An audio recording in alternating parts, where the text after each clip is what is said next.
Waktu Kayak pandemi kan kita kan emang belajar ya kan, ya lagi belajar gitu loh, emang nggak ada yang dikerjain ya emang kan. emang nganggur aja sih tadi emang Nah, itu ngelihat TikTok karena TikTok juga lagi boomingnya ya waktu lagi corona keluarlah yang influencer yap. yang forex, bitcoin segala macem. Jadi kan kita secara gak langsung itu jadi tertarik ya kayak, wih ternyata Gimana sih rasanya gitu dalam ya. corona ini kita tuh bisa ngasilin duit juga loh gitu kan. Jadi Iya. ngikutlah belajar. Walaupun akhirnya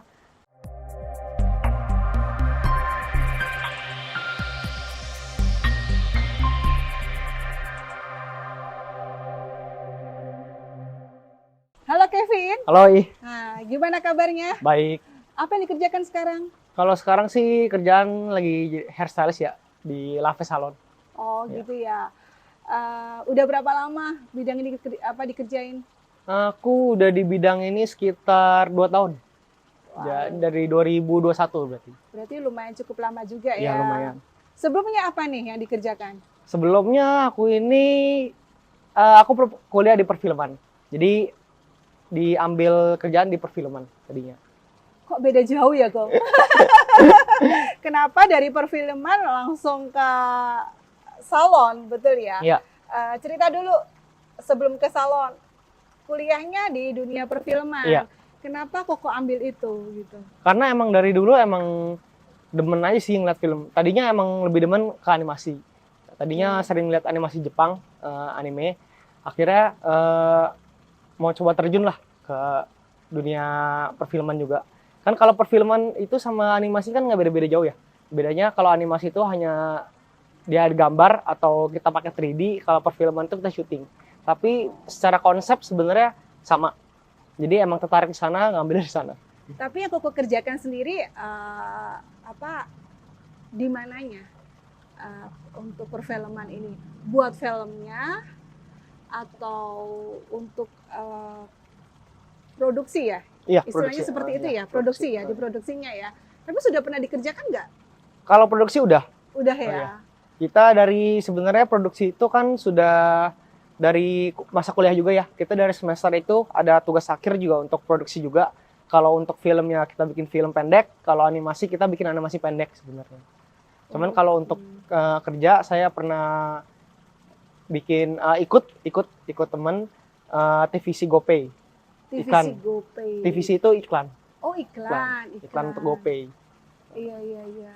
Kalau aku sendiri karena aku emang lebih demen perfilman gitu tadinya untuk kerja passion sih. Passion kayak, ya. wah gila nih, gue bisa bikin film nih, masa ikut produksi bikin film nih gitu, passionnya. Udah ada hasil dong berarti selain tadi iklan GoPay tadi, ada lagi nggak yang lain? Iya ikut film untuk produksi film-film pendek. Film-film pendek ya. Untuk kuliah gitu. Apa yang paling didapatkan atau sukanya di dunia perfilman itu? Walaupun nggak lama ya. Iya, nggak lama. Kalau sukanya itu karena aku produksi animasi juga, aku emang suka aja sih, kan aku emang suka gambar ya. Aku suka gambar. Kalau animasi enak aja gitu, bisa melihat kayak misalnya bikin karakter sendiri, kayak melihat karakter sendiri yang kita bikin tuh hidup gitu, kita bikin hidup. Itu bahagia di sana melihatnya. Kalau perfilman itu kita join sih kayak di credits melihat nama sendiri gitu. Seneng ya? Senang aja kayak di film ini ada nama gua nih. Nama gua nih. Iya. Namanya proses ya, kita kuliah film itu juga nggak langsung bisa kayak gue mau jadi sutradara nih, gue langsung jadi sutradara buat nge-direct film, itu kan nggak bisa juga. Kita kan harus dari kecil, dari ngikutin orang dulu, mungkin jadi asisten sutradara atau segala macem, baru belajar di sana, karena prosesnya nggak lama kan, kita bisa 2-3 tahun, 4 tahun lebih malah untuk bisa jadi sutradara film. Nah, kedepannya dari Koko kuliah perfilman, terus dengan apa yang Koko kerjakan ya di dunia perfilman itu, ikut PH juga ya. Kedepannya apa nih yang mau dicapai? Biasanya kan anak muda itu nggak mau yang lewat proses gitu loh kok. Oh, iya. Maunya instan, betul nggak? Ya. Apalagi lihat kemajuan sekarang ini ya kan. Dari sosial media. Iya, gitu. Sosial media, apapun deh. Secara teknologi juga bedanya bumi dan langit kalau seusia saya sama Koko gitu ya. Mungkin bisa Koko ceritain. Kalau untuk instan sih, sebenarnya kalau dari saya sendiri sih saya realistis aja ya. Oke. Karena emang kita tuh nggak bisa langsung instan gitu. Kadang kalau yang di sosial media dan segala macam kan itu juga ada gimmick ya. Aku kan freelance, ingat ada gimmick juga kadang kalau di sosial media. Iya, betul. Ada mungkin dianya gimana, tapi di kamera gimana, itu kan beda juga. Jadi kita nggak bisa ngambil 100% itu, wah dia bisa kerja ini secara instan nih. Dari lihat TikTok itu nggak bisa, karena itu pasti ada script juga segala macam, walaupun nggak semua ya. Pasti 50% lah, 50-60% masih begitu. Jadi untuk sekarang sih kita realistis aja ya. Maksudnya kalau kita kerja tuh nggak bisa langsung yang gitu gede, itu nggak bisa. Kita harus ngelewatin proses pengalaman, cari pengalaman itu penting banget. Nggak bisa langsung yang wah gue mau ini nggak bisa. Harus dari kecil dulu gitu sih. Nah. Kalau kedepannya ini karena sebenarnya kalau perfilman itu ada banyak juga ya, kita di kuliah itu belajar banyak, ada yang art, ada yang saudara, ada yang video editor. Nah mungkin untuk kedepannya lebih milih ke video editor aja sih kalau ada kerjaan yang dikasih dari PH gitu atau dari temen gitu misalnya untuk itu.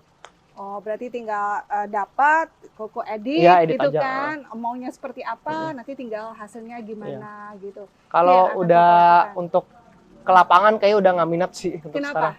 Kenapa? Karena mau ke lapangan? Jam kerjanya itu kalau di filman itu kita harus fleksibel kan. Capek juga, waktunya panjang ya. Nggak bisa kayak seenaknya gitu loh. Kita ada jadwal juga kan kalau film itu. Sama aja sih kayak ikan juga sama. Kayak waktu itu saya prepare itu jam 2 subuh. Dan mulai syuting itu 9 pagi sampai jam 1 siang. Baru kelar. Jadi padahal dari jam 2 subuh ya, jam 2. Jadi jam tidurnya itu kurang juga sih. Tapi kan anak muda, kan beda. Itu kan dulu. Oh, kenapa sekarang sudah tua? Sekarang udah mulai berasa nih badan-badan. Selain perfilman, saat itu ngerjain apa? Aku ada denger-denger tuh, kayak yang main forex atau apa. Ceritain dong. Anak muda pada saat itu, masa pandemi, banyak yang keikut ya? Iya, di situ. Coba. Iya, waktu itu karena sama sih aku sama anak-anak muda yang lainnya kayaknya ya. Waktu pandemi kan kita emang belajar ya kan, lagi belajar gitu loh, nggak ada yang dikerjain ya. Emang nganggur aja sih tadi. Emang itu ngelihat TikTok, karena TikTok juga lagi booming-boomingnya ya waktu lagi corona. Keluarlah yang influencer yang forex, bitcoin segala macem. Jadi kan kita secara gak langsung itu jadi tertarik ya, kayak, wih, gimana sih rasanya gitu dalam ya? corona ini kita tuh bisa ngasilin duit juga loh gitu kan. Ini ngikut lah belajar.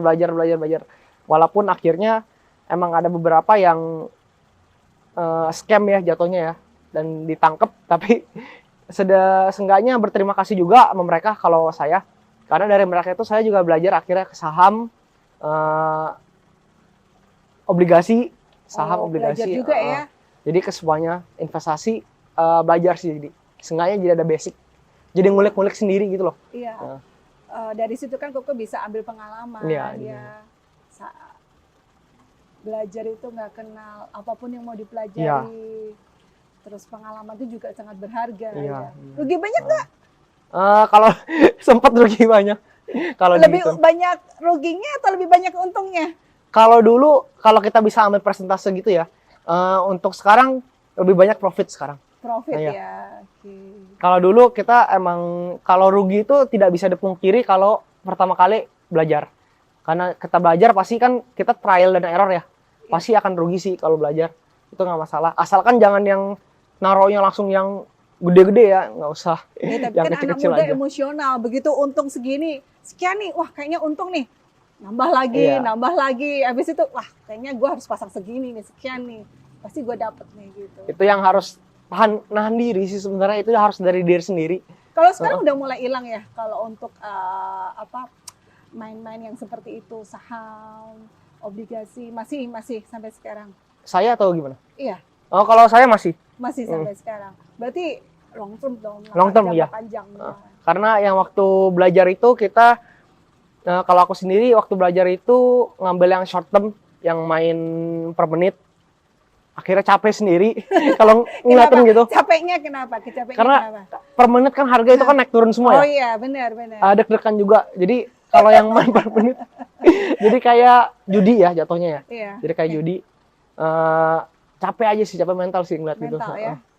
Oke. Jadi akhirnya ngambil ya udahlah, gue invest yang long term aja nanti. Yang pasti-pasti aja. Betul. Excuse, tapi kan anak-anak yang pada saat itu ya seusia Koko, lihat perkembangan zaman yang sekarang ini, nggak mudah ngikutin atau proses hidup, bener ya? Iya. Ada ketakutan zaman sekarang itu di bawah usia 25 tahun apa kok? Masa depan ya? Iya, Masa betul. depan. Menurut Koko gimana? Kalau aku juga sebenarnya sempat keikut seperti mereka. Karena banyak yang di TikTok itu umur 25 tahun itu gue harus mencapai target mempunyai tabungan 100 juta. Ada yang kayak gitu banyak kan. Iya. Cuman ya kita harus lihat harus mengenal diri kita sendiri sih dulu. Kita itu orangnya kayak gimana, apa aja kemampuan kita, segala macam. Jadi kita tuh nggak bisa sama kayak orang gitu loh. Mungkin emang ada orang yang kayak, wah 25 gue harus 100 juta nih. Tapi kemampuan mereka tuh seperti apa gitu loh. Kalau kemampuan kita tidak bisa mengikuti ya, kita nyantai aja, nggak usah ngikutin mereka gitu loh. Kan karena mereka juga nggak peduli sama kita ya, gitu loh maksudnya. Kalau kita ikutin juga buat apa gitu loh. Atau mau nunjukin, oh gue bisa nih sama kayak lu nih, 25 gue dapat 100 juta gini. Kan mereka juga kayak, ya udah gitu loh. Mungkin mereka juga kayak, ya udah gitu loh. Jadi kita ngikutin face kita sendiri aja gitu loh. Kita bisa di apa, kita set goal, kita cari pengalaman. Kalau di umur 20 itu sih emang harus kita cari pengalaman dulu ya.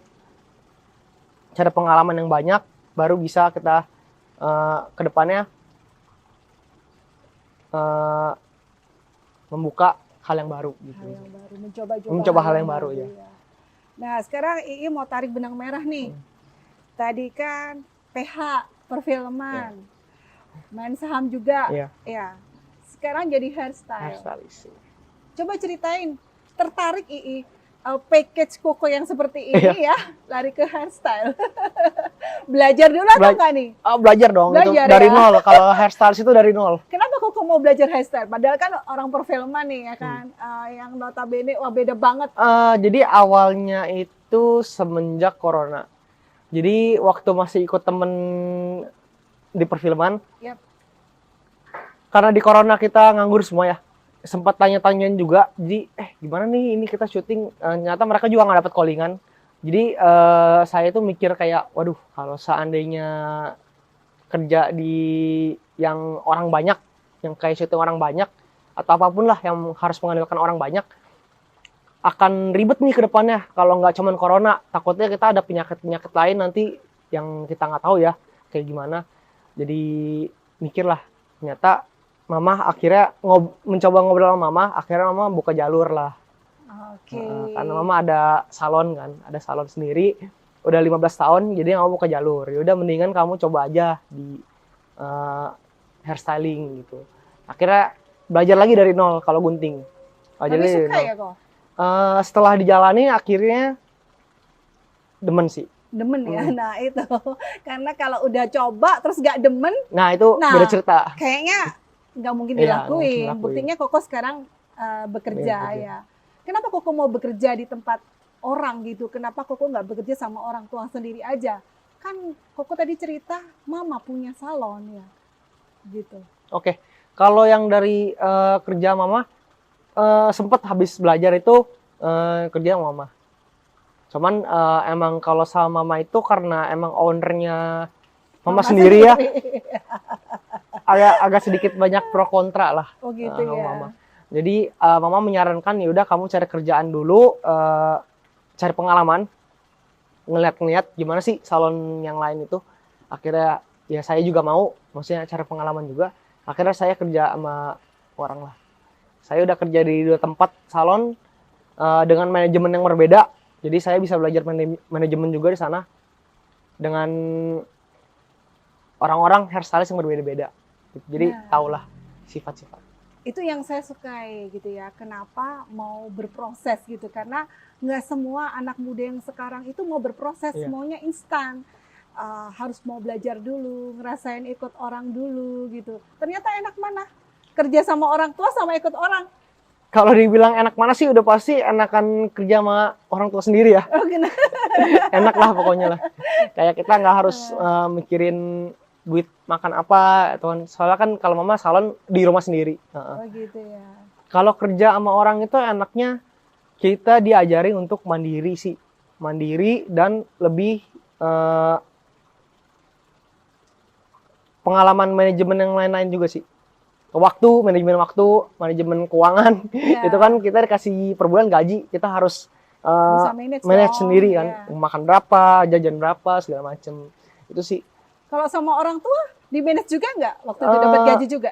Kalau sama orang tua enggak juga sih, kita manage sendiri juga. Cuman kalau untuk orang tua, kalau tinggal sama orang tua kan lebih nyaman ya. Iya. Kalau makan kan kita nggak usah mikir.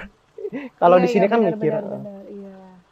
Nah, dari semua tadi yang Koko ceritakan ya, sebagai anak muda di zaman now nih, zaman sekarang, apa ini yang akan Koko bagikan buat teman-teman, terutama seusia Koko nih ya? Harus gimana sih jadi anak muda yang zaman sekarang ini gitu loh? Iya nggak? Supaya mereka bisa prepare jadi pribadi yang mau nggak mau kan siap Siap. menghadapi perubahan. Ini aja udah berubah, Iya. ya kan? Nggak tahu 5 tahun lagi apalagi yang akan berubah gitu. Kita semakin kalau nggak kita upgrade atau kita ngikutin ya pasti ketinggalan, Iya. ya kan? Nah, coba apa nih kok? Mungkin ini pesan aja ya untuk kalian yang seusia saya gitu. Saya nggak ngejudge atau gimana-mana gitu ya. Takutnya di zaman sosial sekarang kan banyak yang hate comment kan. Maksudnya Yes. bukannya gimana-mana. Oke. Saya cuma kasih masukan aja. Kalau kita di umur 20-an ini, perjalanan kita itu masih panjang. Masih panjang banget. Jadi kalian jangan ngikutin sosial media. Yang pertama, karena sosial media itu juga nggak 100% benar. Mereka pasti ada script, ada briefing lah segala macam gitu-gitu. Jangan mau yang instan. Oke. Memang ada beberapa orang yang instan, tapi itu cuma sebagian kecil doang. Kita jangan ngikutin mereka, kita harus kenal diri kita sendiri kayak gimana, kita harus set goal kita kayak gimana, karena kalau kita ngikutin orang yang instan, kita bakal stres sendiri, depresi sendiri. Nah, Tuh. Dan jangan malas belajar hal baru. Oke? Karena itu kayaknya yang penting banget ya. karena banyak yang kayak di salon, karena saya yang manage juga sedikit HRD, manage juga di sana. Banyak orang yang baru lulus SMA ingin langsung cari kerja. Kita kasih training. Kita tuh pasti ngasih training ke orang yang sama sekali nggak bisa. Kita kasih kesempatan juga dia untuk belajar. Tapi banyak yang gagal. Dalam artian mereka langsung baru masuk training seminggu keluar, seminggu keluar. Karena mungkin faktor mereka pengen instan juga ya. Pengen instan dan nggak mau belajar hal baru sih kayak menurut saya itu. Dan kalau nggak bisa ngikutin zaman, nggak bisa ngikutin hal baru, ya gimana nanti ke depannya mau punya usaha sendiri, mau sukses gitu loh. Masa kita ngikut orang terus gitu kan selama hidup Ya, kita. betul. Memang ada yang ngikut orang terus sukses, ada juga. Cuman kan itu hanya menurut saya ya, sebagian Iya. kecil gitu. Harus bikin usaha sendiri sih biar kalau mau sukses. Iya. Paling nggak jadi entrepreneur sejati. Iya. Oke. Thank you ya kok. Oh iya, makasih. Sukses terus. Semakin diberkati Makasih. masa depan, cita-citanya, apa yang Koko inginkan. Tuhan kasih yang terbaik. Makasih. God bless. Bless.